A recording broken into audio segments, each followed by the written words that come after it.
Sunrise Hyderabad को हराकर Gujarat Titans ने जीता एक और मुकाबला। शुभमन गिल के शतक के बाद गेंदबाजों के कहर के सामने ढेर हुई सनराइज हैदराबाद। नमस्कार दोस्तों, स्वागत है आपका एक बार फिर हमारे चैनल धाकड़ क्रिकेट में। आईपीएल 2023 का एक और बेहद ही शानदार मुकाबला गुजरात टाइटंस और सनराइज हैदराबाद के बीच अहमदाबाद के नरेंद्र मोदी स्टेडियम में खेला गया, जहां पर शानदार परफॉर्मेंस करते हुए गुजरात टाइटंस ने बेहतरीन जीत दर्ज की और इस जीत के साथ ही प्लेऑफ में भी अपनी जगह पक्की कर ली। तो दोस्तों, इस वीडियो में हम आपको इस मुकाबले का पूरा रोमांच बताएंगे, लेकिन दोस्तों उससे पहले अगर आपने अभी तक इस चैनल को सब्सक्राइब नहीं किया तो चैनल को सब्सक्राइब करके बेल आइकन दबा लें और साथ ही साथ इस वीडियो को लाइक जरूर कर दें अगर आप भी गुजरात टाइटंस की शानदार जीत से खुश हैं तो चलिए दोस्तों जानते हैं इस मुकाबले का पूरा हाईलाइट। शुरुआत से ही मार्करम ने टॉस जीतकर पहले गेंदबाजी का फैसला किया और बल्लेबाजी के लिए आमंत्रित किया गुजरात टाइटंस की टीम को। दोनों टीमें कुछ बदलावों के साथ आज मैदान पर उतरी तो गुजरात की तरफ से पारी की शुरुआत करने उतरे रिद्धिमान शाह और शुभमन गिल, लेकिन पारी के पहले ओवर की तीसरी ही गेंद पर रिद्धिमान शाह को पेविलियन भेजा भुवनेश्वर कुमार ने। भुवी की एक शानदार गेंद पर रिद्धिमान शाह अभिषेक शर्मा को स्लिप में कैच थमा बैठे और 3 गेंदों पर 0 पर ही आउट हो गए, लेकिन इसके बाद नए बल्लेबाज साई सुदर्शन ने दूसरे ओवर की दूसरी गेंद पर एक बेहतरीन चौके के साथ अपनी पारी का आगाज किया। कवर की तरफ उन्होंने शानदार चौका लगाया। इसके बाद तीसरे ओवर की पहली गेंद पर शुभमन गिल के बल्ले से भी एक बेहतरीन चौका मिडॉन की तरफ देखने को मिला भुवनेश्वर कुमार की गेंद पर। तो वहीं पर इसी ओवर की तीसरी गेंद पर एक और शानदार चौका साई सुदर्शन के बल्ले से कवर ड्राइव के जरिए देखने को मिला। तो वहीं पर इसके बाद दोस्तों शानदार बल्लेबाजी करते हुए चौथे ओवर की तीसरी गेंद पर एक और चौका फजल हक फारूकी की गेंद पर शुभमन गिल के बल्ले से देखने को मिला। तो वहीं पर इसी ओवर की चौथी गेंद पर भी उन्होंने मिड विकेट की तरफ एक बेहतरीन शॉट खेला और एक और शानदार चौका लगाया। जबकि दोस्तों इसी ओवर की पांचवी गेंद पर भी उनके बल्ले से शानदार चौका देखने को मिला। इस बार उन्होंने इस चौके को लगाकर इस ओवर की लगातार तीसरा चौका लगाया। जबकि दोस्तों ओवर की आखिरी गेंद पर भी उनके बल्ले से एक और शानदार चौका देखने को मिला, यानी कि चौथे ओवर में फजल हक फारूकी की 4 गेंदों पर 4 लगातार चौके जड़े शानदार बल्लेबाजी करते हुए शुभमन गिल ने। तो वहीं पर इसके बाद दोस्तों छठे ओवर की दूसरी गेंद पर साई सुदर्शन ने टी नटराजन की गेंद पर एक बेहतरीन चौका एक्स्ट्रा कवर की तरफ लगाया। तो वहीं पर इसी ओवर की पांचवी गेंद पर भी शानदार बल्लेबाजी करते हुए शुभमन गिल ने एक और शानदार चौका जड़ दिया, यानी कि दोस्तों इस ओवर में भी शानदार तरीके से 2 बेहतरीन चौके देखने को मिले।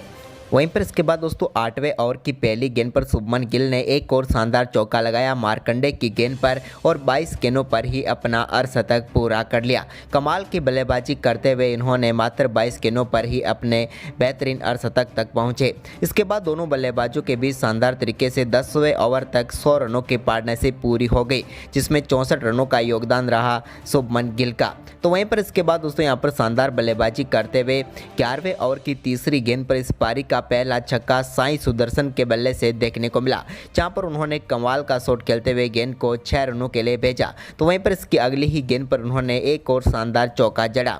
जबकि दोस्तों इसके बाद शानदार बल्लेबाजी करते हुए 12वें ओवर की तीसरी गेंद पर शुभमन गिल के बल्ले से भी पहला छक्का डीप स्क्वायर की तरफ देखने को मिला, जहां पर अभिषेक शर्मा की गेंद पर छक्का लगाया। तो वहीं पर इसी ओवर की 5वीं गेंद पर भी एक और शानदार चौका देखने को मिला।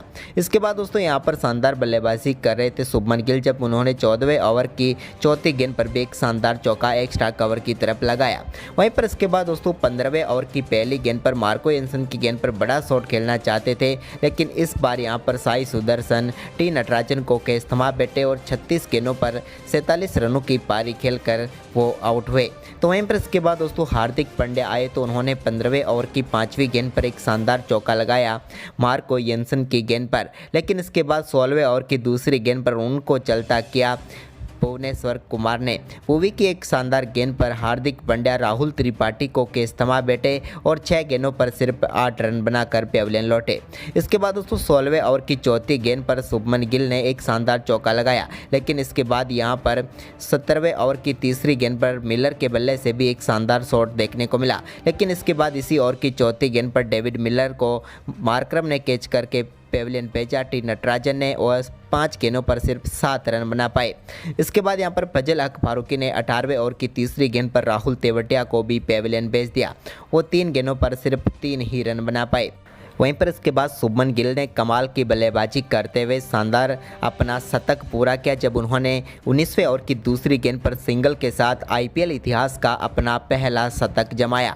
शुभमन गिल की कमाल की बल्लेबाजी रही थी और उन्होंने अपने शतक के लिए मात्र 56 गेंदों का ही सामना किया और बेहतरीन शतक जड़ दिया, लेकिन शतक के बाद वो भी ज़्यादा देर तक टिक नहीं पाए और 20वें ओवर की पहली गेंद पर अब्दुल समद को अपना कैच थमा बैठे।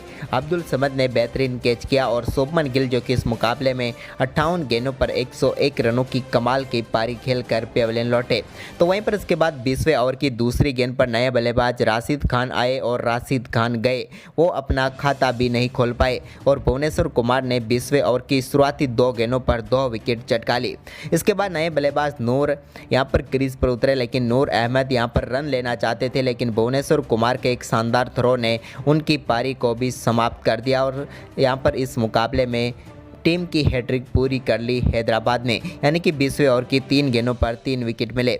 इसके बाद ओवर की 5वीं गेंद पर भी मोहम्मद शमी के रूप में एक और सफलता मिली। यहाँ पर मोहम्मद शमी 0 पर ही आउट हुए और 5वीं सफलता प्राप्त की भुवनेश्वर कुमार ने और अपना पंजा खोल दिया। और इसके बाद यहाँ पर दोस्तों गुजरात की टीम एक समय जो कि बड़ा स्कोर बनाती हुई दिख रही थी, लेकिन वो 188 रनों पर सिमट गई और 189 रनों का लक्ष्य रखा हैदराबाद के सामने। वहीं पर दोस्तों हैदराबाद की तरफ से पारी की शुरुआत करने उतरे अनमोलप्रीत सिंह और अभिषेक शर्मा। मोहम्मद शमी के पहले ओवर की चौथी गेंद पर अनमोलप्रीत सिंह ने एक बेहतरीन चौका लगाकर टीम के लिए अच्छा आगाज किया, लेकिन दोस्तों इसके बाद इसी ओवर की 5वीं ही गेंद पर अनमोलप्रीत सिंह अपना कैच राशिद खान को थमा बैठे और बड़ा झटका लगा यहाँ पर सनराइज हैदराबाद की टीम को। अनमोलप्रीत सिंह 4 गेंदों पर 5 रन बनाकर पेविलियन लौटे।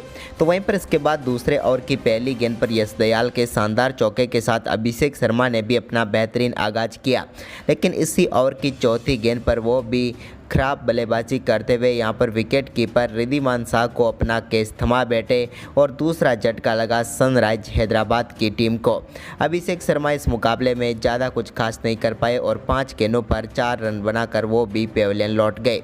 इसके बाद दोस्तों यहाँ पर नए बल्लेबाज राहुल त्रिपाठी क्रीज पर उतरे, उनसे बड़े अच्छे परफॉर्मेंस की उम्मीद थी, लेकिन वो भी ज़्यादा कुछ खास नहीं कर पाए और तीसरे ओवर की पहली ही गेंद पर वो भी चलते बने। त्रिपाठी को मोहम्मद शमी ने आउट किया और 2 गेंदों पर 1 रन बनाकर वो भी आउट हुए। इसके बाद एडन मार्करम के बल्ले से एक बेहतरीन चौका देखने को मिला जब उन्होंने चौथे ओवर की 5वीं गेंद पर शानदार चौका लगाया, लेकिन इसके बाद दोस्तों यहाँ पर मोहम्मद शमी ने एक बार फिर घातक गेंदबाजी करते हुए 5वें ओवर की दूसरी गेंद पर शानदार यहाँ पर कैच पकड़ा दसुन सनका ने और पेविलियन भेजा मोहम्मद शमी ने एडन मार्करम को।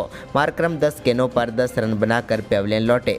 तो वहीं पर इसके बाद दोस्तों यहाँ पर सनवीर सिंह उतरे, तो उन्होंने शानदार बल्लेबाजी करते हुए 5वें ओवर की आखिरी गेंद पर एक बेहतरीन छक्का मिडॉन के ऊपर से लगाया, लेकिन इसके बाद दोस्तों यहाँ पर एक बार फिर क्लासेन ने भी शानदार बल्लेबाजी करते हुए एक छक्का उनके बल्ले से भी देखने को मिला। छठे ओवर की चौथी गेंद पर एक्स्ट्रा कवर के ऊपर से ये कमाल का शॉट था। इसके बाद दोस्तों 7वां ओवर डालने आए मोहित शर्मा की पहली गेंद पर बड़ा शॉट खेलना चाहते थे सनवीर सिंह, लेकिन यहां पर साई सुदर्शन ने उनका कैच पकड़ लिया और उनको भी पेविलियन भेज दिया। इसके बाद दोस्तों अब्दुल समद से इस टीम को काफ़ी ज़्यादा उम्मीदें थी और उन्होंने 7वें ओवर की तीसरी गेंद पर एक शानदार चौका लगाकर बताया कि वो अच्छी फॉर्म में है, लेकिन इसके बाद यहां पर 7वें ओवर की चौथी गेंद पर वो अपना कैच थमा बैठे शिवम मावी को और मोहित शर्मा ने एक और सफलता प्राप्त करते हुए यहां पर पेविलियन भेजा अब्दुल समद को। अब्दुल इस मुकाबले में 3 गेंदों पर 4 रन बनाकर पेविलियन लौटे। इसके बाद दोस्तों यहां पर मार्को एंसन क्रीज पर उतरे, लेकिन वो भी 9वें ओवर की आखिरी गेंद पर मोहित शर्मा का शिकार बने। हार्दिक ने बेहतरीन कैच पकड़ा और वह 6 गेंदों पर 3 रन बनाकर चलते बने और यहां पर पूरी की पूरी तरह से अब मुकाबला गुजरात टाइटंस की पकड़ में आ चुका था। लेकिन इसके बाद दोस्तों यहां पर शानदार बल्लेबाजी करते हुए 11वें ओवर की पहली गेंद पर नूर अहमद के शानदार छक्का हेनरी क्लासेन के बल्ले से देखने को मिला। तो वहीं पर इसी ओवर की दूसरी गेंद पर भी उनके बल्ले से एक और शानदार चौका देखने को मिला। इसके बाद दोस्तों यहां पर शानदार बल्लेबाजी करते हुए 13वें ओवर की पहली गेंद पर नूर अहमद के एक बार फिर शानदार छक्का क्लासेन के बल्ले से देखने को मिला। इसके बाद दोस्तों भुवनेश्वर कुमार के साथ मिलकर कलासेन ने एक बेहतरीन अर्धशतकीय साझेदारी भी पूरी की और एक समय टीम यहां पर मझदार में फंसी हुई थी, जिसको काफ़ी शानदार स्कोर तक भी पहुंचाया और इसी बीच शानदार बल्लेबाजी करते हुए उन्होंने अपना बेहतरीन अर्धशतक भी पूरा किया। वहीं पर उनकी शानदार बल्लेबाजी 16वें ओवर तक तो जारी रही, लेकिन इसके बाद दोस्तों 17वें ओवर की 5वीं गेंद पर वो मोहम्मद शमी के सामने बड़ा शॉट खेलना चाहते थे, लेकिन यहाँ पर वो गलती कर बैठे और उनका बेहतरीन कैच डेविड मिलर ने पकड़ा और 44 गेंदों पर शानदार 64 रनों की पारी खेलकर हेनरिक क्लासेन पेविलियन लौटे। उनकी ये पारी कमाल की थी। इसके बाद जरूर मयंक मार्कंडे के बल्ले से एक दो अच्छे शॉट देखने को मिले, लेकिन यहाँ पर पूरी की पूरी हैदराबाद की टीम 20 ओवर में 154 रन ही बना पाई और इस मुकाबले में 34 रन पीछे रह गई और गुजरात टाइटंस ने शानदार जीत दर्ज करते हुए प्लेऑफ में अपनी जगह पक्की कर ली। तो दोस्तों गुजरात की जीत आपको कैसी लगी, आप हमें अपनी राय कमेंट बॉक्स में ज़रूर दें और साथ ही इस वीडियो को ज़्यादा से ज़्यादा शेयर करें। धन्यवाद।